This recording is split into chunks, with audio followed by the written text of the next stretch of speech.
그러므로 형제들아 내가 하나님의 모든 자비하심으로 너희를 권하노니 너희 몸을 하나님이 기뻐하시는 거룩한 산 제물로 드리라. 이는 너희가 드릴 영적 예배니라. 너희는 이 세대를 본받지 말고 오직 마음을 새롭게 함으로 변화를 받아 하나님의 선하시고 기뻐하시고 온전하신 뜻이 무엇인지 분별하도록 하라. 아멘. 이 아침에 주님의 은혜가 함께하기를 소원합니다.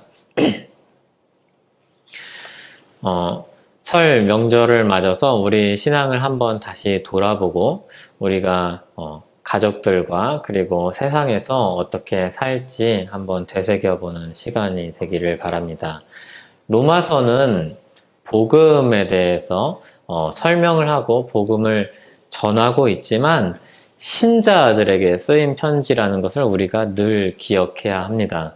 굉장히 이상한 이야기죠. 믿지 않는 자들에게 복음을 전하는 게 아니라 믿는 자들에게 복음을 설명한다는 겁니다. 복음을 처음부터 차근차근 설명을 합니다. 왜 그럴까요? 왜 다시 복음을 설명을 할까요? 신자들에게 신자로서의 정체성을 생각하도록 하기 위함입니다. 우리가 어디로부터 부름을 받았고 우리가 누구이고 어디를 향해서 가는지 우리의 출발점이 어디인지 우리의 목적지가 어디인지 우리 인생의 길을 계속해서 조정하도록 하기 위함입니다. 하나님은 우리를 자아가 있는 사람으로 대하십니다. 그러니까 무슨 말이냐면 인형처럼 대하지 않으시고 식물처럼 대하지 않으십니다. 인형처럼 대하시면 어떻게 합니까? 조종하는 거죠. 식물처럼 대하는 건 어떻게 하는 겁니까? 그냥 물 주면 자라는 겁니다. 해 뜨고 비 내리면 자라나는 겁니다. 그런데 우리에게 그런 방식으로 자라나게 하지 않으시고 우리 인생길을 그렇게 걸어가게 하지 않으시고 아주 인격적으로 사람으로서 대우를 하십니다. 사람으로서 대우하시는 가장 큰 증거는 무엇인가 하면 말씀하신다는 겁니다. 우리에게 말씀을 하십니다. 그리고 그 말씀을 듣고 자발적인 순종을 통해서 물론 성령의 은혜로 자발적인 마음을 주시지만 자발적인 순종을 통해서 우리 인생길을 하나님을 향해서 한 걸음 한 걸음 걸어가게 하십니다. 그래서 신자의 인생을 정의한다고 하면 은혜로 빚어가는 인생이라고 이야기할 수 있을 것입니다. 하나님의 역사로 이어가는 빚어가는 인생이요. 또 한편 그 은혜 안에서 빚어가는 인생입니다. 우리가 이 두 균형을 잃어버리면 한쪽으로 치우치면은 우리의 신앙이 편협해집니다. 하나님의 역사만을 강조하게 되면은 우리의 삶이 나태해집니다.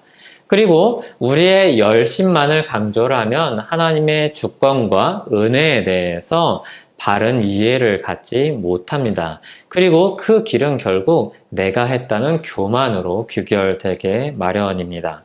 그래서 늘 이 균형점을 가지고 신앙생활을 해야 합니다. 하나님의 주권과 은혜 아래서 우리의 수고를 통하여서 우리의 자발적인 순종을 통하여서 우리의 신앙을 세워가는 것입니다. 사도 바울은 로마 교회를 향해서 이 이야기를 하는 겁니다. 형제들이여 우리는 하나님의 모든 자비하심을 받은 사람들입니다. 앞서 이야기했듯이 우리가 어떤 긍휼을 받은 사람인지 기억하고 그 은혜 안에서 어떻게 살지를 생각해야 됩니다. 이게 로마서 12장 1절입니다.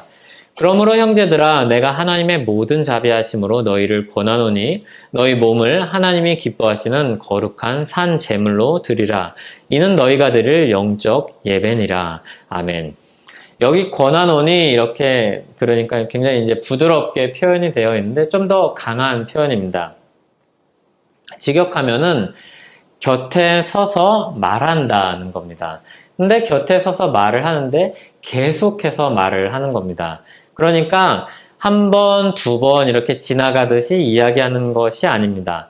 그리고 여러 선택지가 있는데 그 중에서 이 선택지가 좋아 이 정도가 아니라 곁에서 계속 이야기하는 겁니다.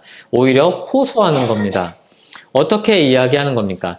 이렇게 하는 것이 옳습니다. 하나님께서 우리에게 베푸신 자비하심을 생각한다면 이렇게 살아야 됩니다. 이 정도로 이야기를 하는 겁니다. 이렇게 곁에서 계속해서 권면을 하는 겁니다. 하나님이 우리에게 베푸신 자비하심이 어떤 것인지 기억한다면, 우리가 어디서 부름받았는지를 기억한다면, 우리가 어디를 향해서 가고 있는 사람인지 안다면 그렇게 가만히 살 수가 없습니다. 우리가 더 적극적으로 이런 삶을 살아야 됩니다. 이렇게 호소를 하는 겁니다. 그러면 우리가 받은 자비하심이 무엇인가를 꼭 이야기해야 합니다. 우리가 받은 자비하심은 로마서 1장부터 11장까지 내용 전체를 이야기를 합니다. 이 자비하심은 우리가 받을 수 없는 과분한 긍휼하심을 이야기합니다. 받을만 해서 받은 그런 은혜가 아니라는 이야기입니다. 우리가 받은 선물은, 우리가 받은 것은 우리에게 조건이 전혀 없는데 받은 선물입니다. 여기서 말한 이 자비하심과 같은 표현이, 같은 말이 로마서 9장 15절에 나옵니다. 이 자비하심, 로마서 9장 15절에서 나오는 자비하심에 대해서 더 설명을 해주는데, 로마서 9장 15절을 읽어드리겠습니다. 모세에게 이르시되 내가 긍휼히 여길 자를 긍휼히 여기고 불쌍히 여길 자를 불쌍히 여기리라 하셨으니, 여기 불쌍히 여길 자를 불쌍히 여기리라, 여기 불쌍히와 같은 말이 오늘 본문에 있는 자비하심과 같은 표현입니다. 그러니까 오늘 본문의 자비하심은 그냥 단지 따뜻하고 부드러운 마음으로 그런 대우를 받았다든지 우리가 그런 사람으로 여김을 받았다는 이야기랑 좀 다릅니다.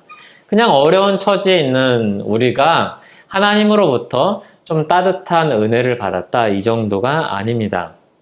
불쌍히 여김을 받은 겁니다. 불쌍히 여길 자를 하나님이 주권적으로 불쌍히 여겼다는 이야기입니다. 그러면 여기에는 늘 반문이 있는 겁니다. 하나님이 어찌 그 사람들을 불쌍히 여기고 어떤 사람들은 내버려 둡니까? 이 질문에 대한 대답으로 로마서 9장 15절이 나오고 있습니다. 그런데 하나님은 아주 주권적으로 이야기를 합니다. 그거 내 주권에게 달린 것이고 내 주권으로 긍휼히 여길 자를 불쌍히 여길 자를 불쌍히 여겼다는 겁니다. 그래서 그냥 좀 도와주면 의를 이룰 수 있는 가능성이 있는 사람을 도와준 게 아니고 그냥 격려하고 지원해 준 게 아니라 절망 가운데 있는 사람을 하나님이 주권적으로 불쌍히 여겨주셔서 구원의 은혜를 베푸셨다는 이야기입니다. 본래는 하나님의 의의 기준에 전혀 기준에 이를 수 없는 사람들인데 그들을 의로운 기준으로 올려두셨다는 겁니다. 그래서 로마서 9장 15절 말씀을 좀 더 자세히 보면은 여기 모세에게 하셨다는 이야기를 합니다. 그러니까 모세에게 하셨다는 이야기는 구약의 배경을 가지고 있다는 겁니다. 이 구약의 배경, 이 말을 그대로 가져온 말씀은 출애굽기 33장에 나온 말씀입니다. 긍휼히 여길 자를 긍휼히 여기고 불쌍히 여길 자를 불쌍히 여긴다는 말은 출애굽기 33장에서 금송아지 사건 때 하나님이 하신 말씀을 가져와서 설명하는 겁니다. 금송아지 사건은 이스라엘 백성이 얼마나 절망적인 사람들인지를 보여주는 사건이었습니다. 이스라엘 백성들이 본래 애굽에서 압제를 받고 있었습니다. 고통을 받고 있었습니다. 어떤 압제를 받았냐면 굉장히 고역스러운 노역을 받았고 그 고역스러운 노역이 부족하다고 생각해서 더 큰 노역을 시켰습니다. 그것으로도 부족해서 계속해서 그런 압제 속에서도 번성하니까 바로가 안 되겠다, 남자애들 태어나면 다 죽여라, 이렇게까지 그들을 괴롭혔습니다. 거기서 하나님은 극적인 은혜로 홍해를 가르고 이 사람들을 내보냈습니다. 그런 처지에 있던 이스라엘을 하나님이 건지십니다. 그런데 나오게 하실 때 그냥 나오게 하시지 않으시고 빈털터리로 나오게 하시지 않으시고 주머니 두둑하게 모든 것 가지고 금은패물 다 가지고 나오게 하셨습니다. 그리고 당당하게 바로를 그냥 완전히 밟아서 꺾어버린 다음에 나오게 하셨습니다. 그리고 우리 하나님이 이 정도다라고 어깨에 힘주고 나올 수 있게 하셨습니다.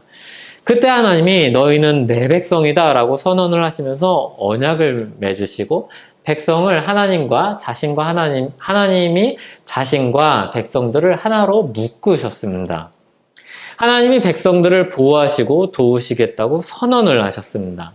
그리고 백성들에게는 그 도우시는 하나님 안에서 살면서 하나님을 섬기라고 말씀하셨습니다. 그런데 이들이 애굽을 나와서 잠시 머물 때 모세가 잠시 하나님 앞에서 십계명을 받으러 40일을 하나님 앞에 자리를 비운 사이에, 사람들 앞에서 자리를 비운 사이에 사고를 칩니다. 무슨 사고를 칩니까? 금을 다 모아서 금고리를 다 빼가지고 금송아지 하나를 멋들어지게 만듭니다. 그리고 이야기하죠. 이 송아지가 우리를 애굽에서 해방시킨 하나님이라고 이야기합니다. 굉장히 놀라운 이야기죠. 이런 이야기가 어떻게 이루어질 수 있을까요? 아마 그렇지 않을까요? 모세가 40일 동안 자리를 비운 사이에 우리를 이끌었던 눈에 보이는 모세가 없으니 하나님이 우리와 함께 하시는지 어떤지 알 수가 없고 불안했을 것입니다. 그 불안감을 눈에 보이는 어떤 것을 만들어서 섬길 대상을 제작한 겁니다. 그런데 놀라운 건 거기에 누가 있었냐면은 모세는 없었지만 아론이 있었다는 겁니다. 심지어 아론은 너네들 그렇게 하면 안 돼, 이렇게 하는 게 아니라 그래? 주도적으로 그 일을 진행합니다. 아론이 그 일을 진행합니다. 놀라운 일이죠. 모세 곁에서 하나님의 역사를 그렇게 가까이서 본 아론이 그 일을 진행합니다. 그래서 이런 모습을 보면 기적으로는 안 된다는 사실을 우리가 잘 알 수 있습니다. 아무리 큰 기적을 본다고 해서 믿음이 생기는 게 아닙니다. 이스라엘 백성들이 그것을 아주 잘 보여줍니다. 기적이 믿음을 주는데 도움을 줄 수 있습니다. 하지만 보증수표가 되지는 못합니다. 기적을 본다고 믿음이 생기지 않습니다. 그러니까 이 금송아지 사건은 이스라엘이 얼마나 절망적인 사람들인지를 보여주는 사건입니다. 소망이 없는 사람들이라는 것을 보여주는 대표적인 사건이었습니다. 신명기 9장 6절은 이렇게 분명하게 이야기합니다. 그러므로 내가 알 것은 내 하나님 여호와께서 내게 이 아름다운 땅을 기업으로 주신 것이 내 공의로 말미암음이 아니니라. 너는 목이 곧은 백성이니라. 이렇게 이야기합니다. 그러니까 로마서 말씀과 아주 똑같은 이야기를 이미 신명기에서 이야기를 하고 있습니다. 하나님은 그렇지만 그들을 버리지 않으시고 하나님의 자비로 이들을 가나안 땅으로 결국엔 집어넣으십니다. 하나님은 자신을 대적한 이스라엘을 품으십니다. 말 그대로 원수를 사랑하십니다. 그렇게 불쌍히 여김을 받아서 이스라엘이 구원을 받았습니다. 하나님의 주권적인 사랑이 그들을 구원하셨습니다. 하나님의 주권적인 사랑으로 이스라엘을 살리듯이 온 세상을 향해서도 주권적인 사랑을 하나님이 베푸십니다. 그게 이제 로마서 말씀입니다. 그것이 바로 우리가 입은 예수 그리스도로 말미암은 긍휼입니다. 우리가 받은 자비하심입니다. 우리는 이스라엘과 다를 바가 없는 사람들이었습니다. 율법의 행위로 아무도 의롭다함을 얻을 수 없는 사람들이었습니다.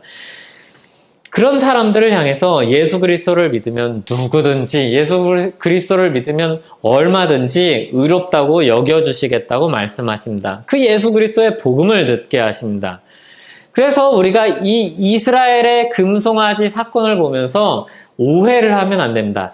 야, 저런 타락한 인간들, 저렇게 소망 없는 인간들, 참 나쁜 사람들이다, 진짜 못났다, 비난하려고 하는 말이 아닙니다. 그 사람들 안에서 우리가 죄 가운데 있던 그 모습을 보아야 합니다. 금송아지는 하나님이 얼마나 크신 자비하심으로 그들을 품어주셨는지 보여주는 도구입니다. 동시에 죄로 인해 타락한 사람의 처지가 얼마나 비참한지, 얼마나 소망 없는지 보여주는 도구입니다. 그렇게 큰 은혜로 애굽에서 나온 사람들이 자기 욕심을 따라서 금방 돌이켜간 모습을 봅니다. 바로 우리이죠. 하나님의 크신 은혜를 받아서 설교 때 은혜를 받고 말씀을 보면서 무릎을 꿇고 이렇게 순종해야겠다라고 생각을 하면서 돌아가면서 이 교회 문을 나가면서 아니 기도를 마치면서 또 죄를 짓는 사람들이 바로 우리이기 때문입니다. 타락한 인간이 하나님 밖에 있을 때 얼마나 빨리 자신 안에 있는 죄악의 내면이 드러나는지 우리가 깨닫게 됩니다. 그 죄로 오염된 사람들의 마음을 하나님께서 자비하심으로 긍휼히 여기심으로 고치시고 자기 백성으로 삼으시기 위해서 이 가장 낮은 자들을 위해서 가장 높으신 분이 이 땅에 오셨습니다. 가장 낮은 자들을 대신하여서 십자가에서 죽으십니다. 믿는 자는 누구든지 예수님의 십자가에서 죄의 대가를 다 치른 것으로 의로운 사람으로 여겨주십니다. 믿는 자는 누구든지 예수 그리스도께서 부활하셨듯이 산 사람으로 살게 하시고 여겨주십니다. 신자가 받은 은혜가 얼마나 큽니까? 하나님이 얼마나 큰 긍휼로 우리를 붙드셨습니까? 금송아지 사건은 우리가 얼마나 큰 사랑을 받았는지를, 얼마나 과분한 사랑을 받았는지를 보여주는 사건이요 말씀입니다. 죄로 인해 실패할 수밖에 없는 인생을 어떻게 붙드셨는지 보여주는 상징적인 역사입니다.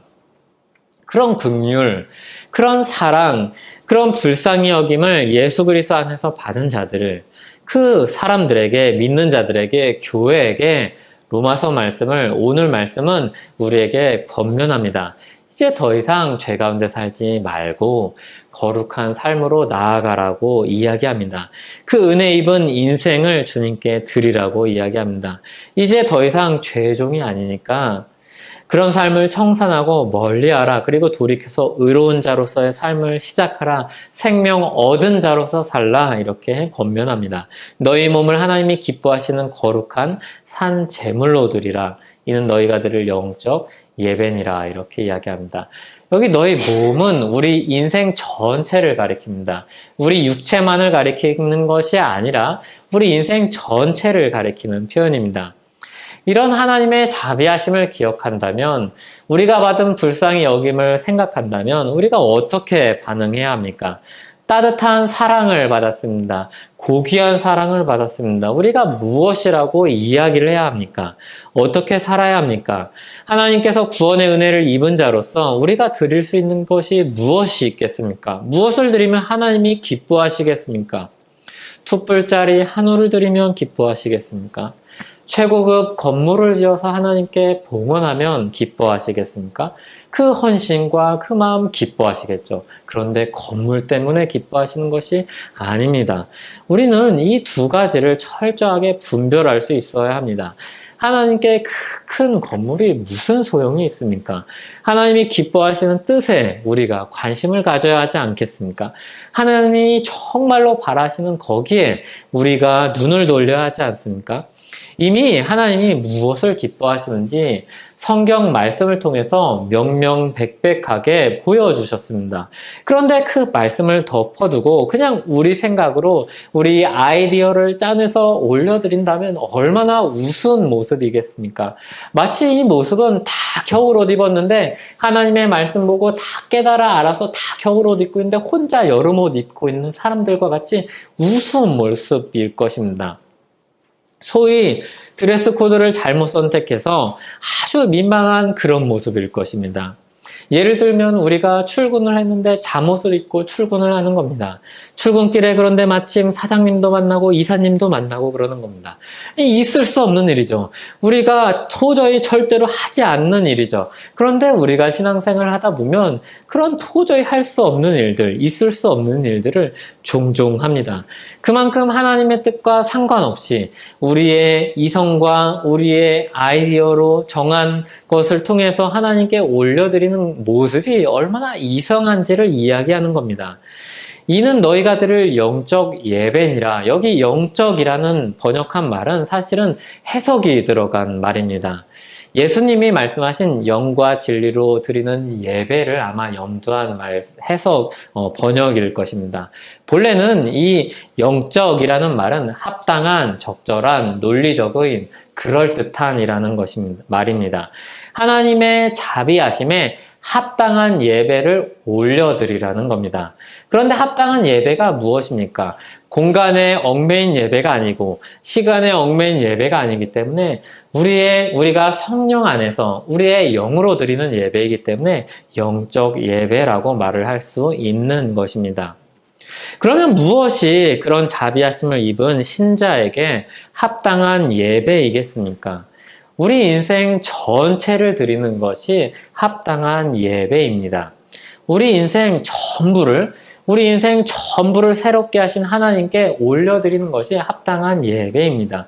그러면 바로 따라오는 질문은 이것입니다. 그러면 우리 인생 전체를 어떻게 드린다는 말입니까? 어떤 방법으로 하나님께 올려드려야지 정말 합당한 예배라는 말입니까? 하나님 앞에서 우리 자신을 각을 떠서 제물로 바치기를 요구하는 것은 당연히 아닐 것입니다.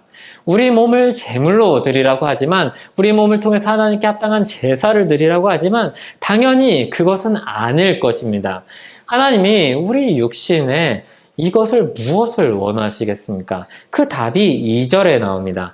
너희는 이 세대를 본받지 말고 오직 마음을 새롭게 함으로 변화를 받아 하나님의 선하시고 기뻐하시고 온전하신 뜻이 무엇인지 분별하도록 하라. 그 첫걸음은 이것입니다. 죄의 지배를 받던 때와 같이 살지 말고 은혜 아래 살라고 이야기를 합니다. 익숙하다고 그 길로 돌아가지 말고 새로운 삶을 살아가라는 겁니다. 그 새로운 삶의 기준과 규범과 가이드가 성경이죠. 그 첫걸음이 무엇입니까? 하나님의 뜻을 아는 것입니다. 하나님의 뜻을 알아야 합니다. 하나님의 뜻을 알아야지 하나님께 우리 인생을 하나님께 합당한 예배로 올려드릴 수 있습니다. 하나님의 뜻을 모르고 성경을 모르고 하나님께 올려드린다고 하는 모든 헌신과 모든 수고와 모든 아이디어는 그냥 내 생각입니다. 말씀을 따라서 하나님의 뜻이 무엇인지 알아야 합니다. 두 번째로는 하나님의 뜻을 분별해야 됩니다. 아는 것은 우리의 지식으로 우리 머릿속에 집어넣는 것입니다. 그 다음에 진짜로 아는 것은 분별하는 데까지 나아가야 됩니다. 내가 행하는 예배가 어떤 것이지? 내가 이 자리에 왜 앉아서 송영을 올려드리지? 내가 왜 찬양을 하지? 내가 왜 오랜 시간 동안을 들여서 설교 말씀을 듣지? 피곤한데, 주중에 나 얼마나 피곤한데 이 시간 쉬어야 되는데 왜 나와서 예배를 하지? 하나님의 뜻으로 우리 인생을 분별해야 됩니다. 왜 저 사람이 나한테 저렇게 괴롭게 하는데 저 사람의 그 괴롭힘에 대해서도 악으로 갚지 않고 내 실력으로 갚지 않고 참아야 될까? 분별해야 됩니다.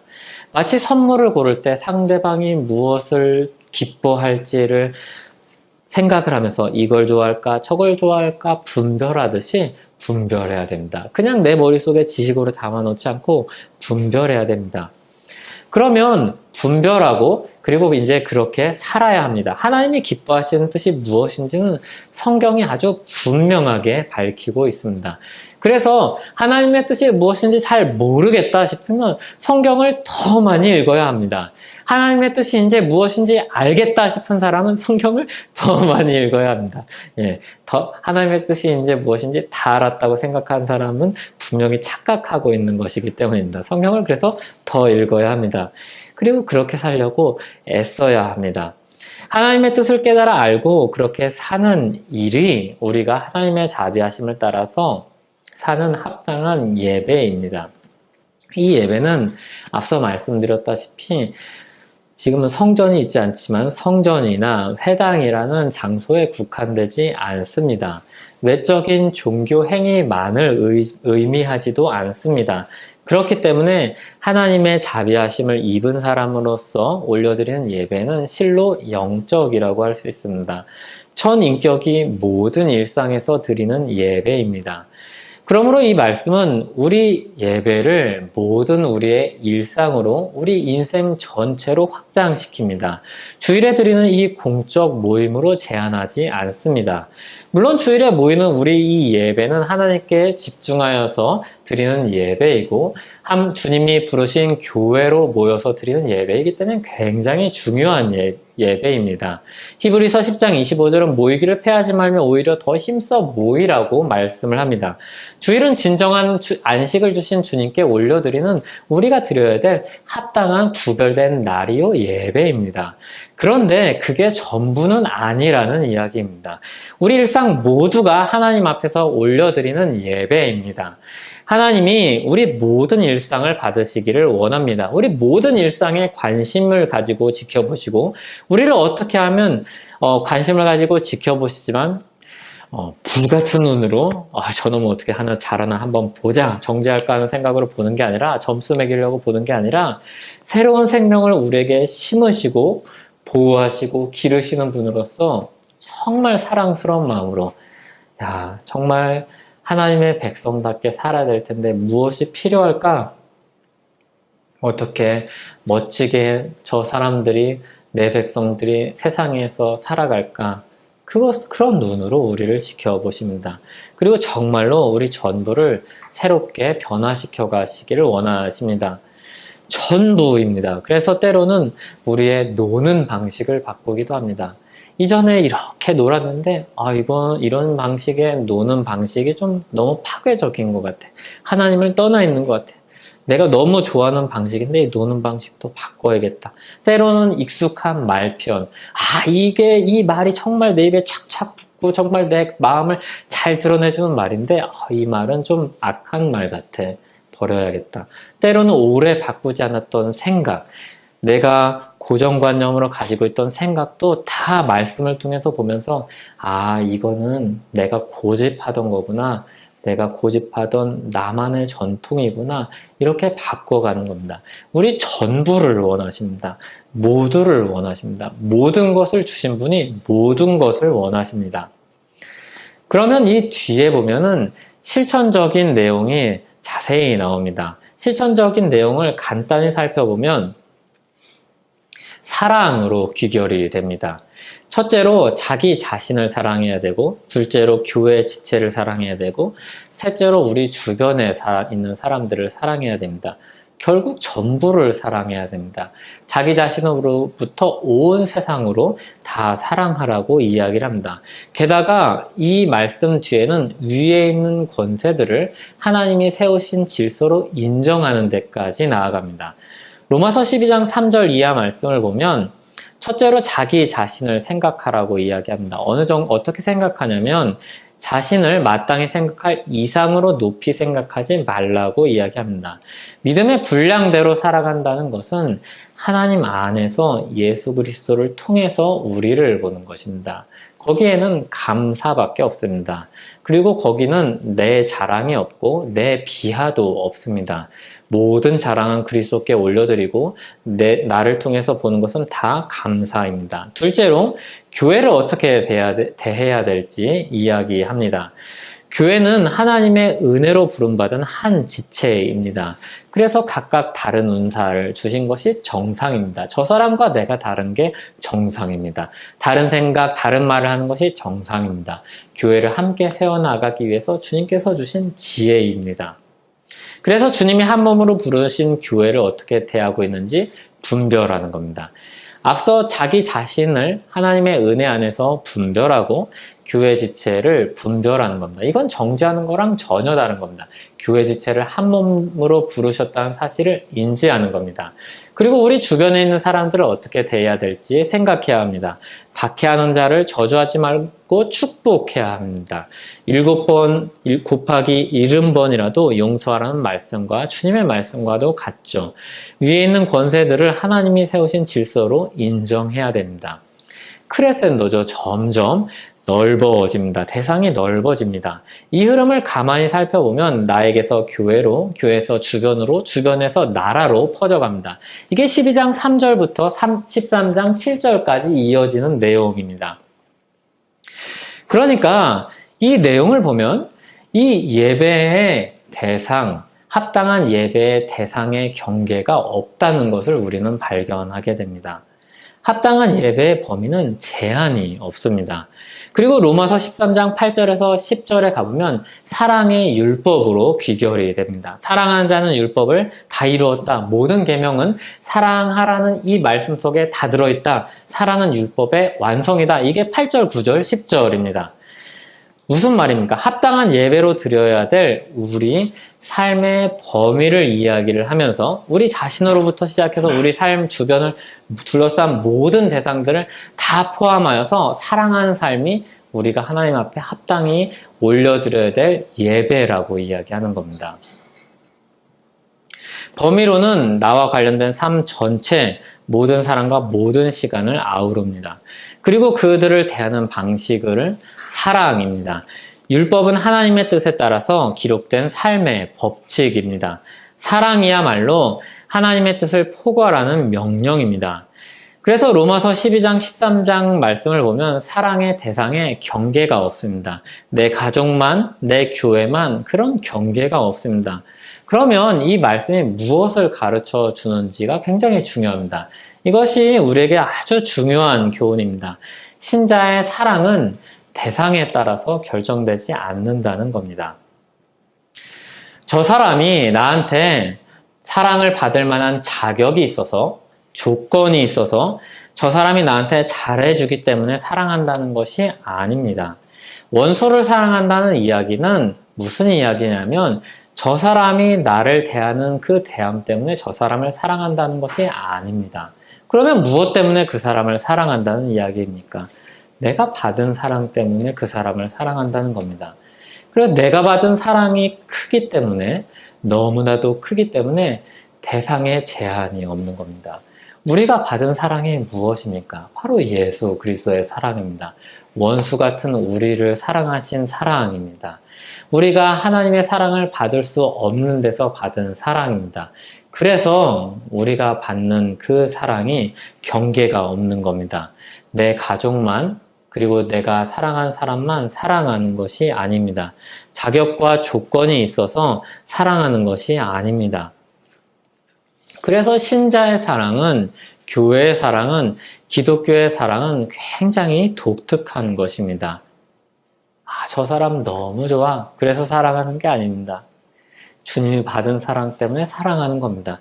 그래서 신자의 사랑은 때로는, 그리고 종종 아름답지만은 않습니다. 굉장히 의지를 들인 사랑이고 주님 안에서 하는 사랑이기 때문에 굉장히 이성적인 사랑일 때도 있습니다. 의지로 드리는 사랑, 아무 감정이 없어도 애써서 하는 사랑도 있습니다. 그게 신자의 사랑입니다. 굉장한 희생이죠. 때로는 내 감정을 희생하기도 하고, 때로는 내 이성을 희생하기도 하고, 때로는 내 의지조차 내려놓기도 합니다. 왜 그렇습니까? 왜 그렇습니까? 내가 받은 사랑이 커서입니다. 원수도 사랑하고 하나님이 세우신 질서도 사랑하는 겁니다. 하나님이 세우신 질서를, 위에 있는 권세를 왜 인정합니까? 나와 똑같은 정치 색깔을 가지고 있어서요? 너무 지도를 잘해서요? 내가 너무나도 마음에 드는 정책을 펴서? 그렇지 않습니다. 하나님이 세우신 질서이기 때문에 인정하는 겁니다. 그게 하나님께 드리는 합당한 영적인 예배입니다.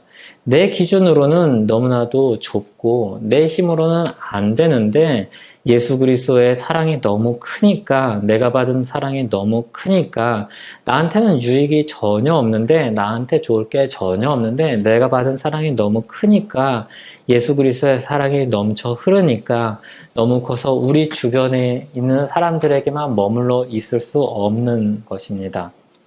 예수 그리스도의 사랑은 모든 사람을 향한 사랑입니다. 우리가 받은 사랑은 그렇게 큰 사랑입니다. 그래서 우리는 그 사랑을 드러내기 위해서 애쓰는 사람들입니다. 이 사랑이 예수 그리스도의 사랑이라는 것을 더 분명하게 이야기를 해주는데, 로마서 13장 14절에 보면 오직 주 예수 그리스도로 옷 입으라고 이야기합니다. 그러니까 이 사랑을 하는 방법은 무엇입니까? 그냥 우리가 많은 의지 드린다고, 성경 많이 읽는다고, 교회 열심히 다닌다고 되는 거 절대 아닙니다.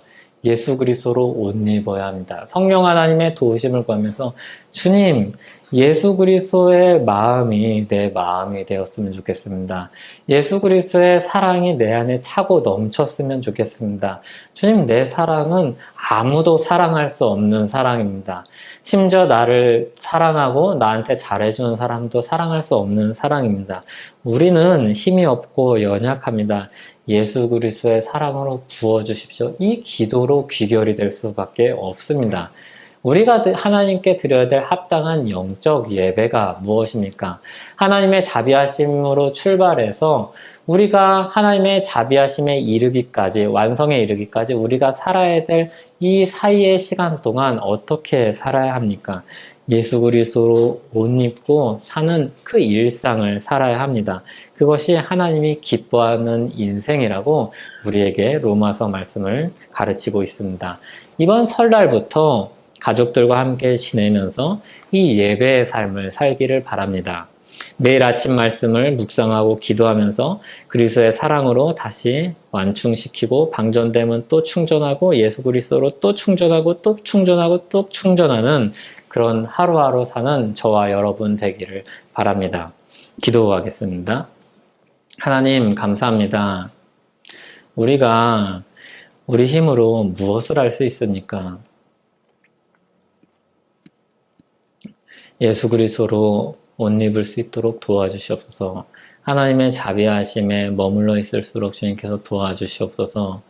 주님의 지혜와 주님의 지식과 주님의 뜻이 내 가슴 깊이 새겨져서 주님의 사랑이 내 가슴 깊이 새겨져서 나를 사랑하고 하나님이 사랑하신 그 사랑으로 나를 사랑하고 교회 지체들을 사랑하고 또 주변에 있는 사람들을 사랑하고 주님이 세우신 권위 있는 자들을 인정하는 그런 사랑의 삶을 사는 우리 모두 되게 하여 주시옵소서. 주님, 우리 힘으로 할 수 없다는 것 너무나도 압니다. 철저하게 압니다. 너무 많은 우리가 그런 경험을 했습니다. 주님 도와주시옵소서. 예수님의 이름으로 기도하옵나이다. 아멘.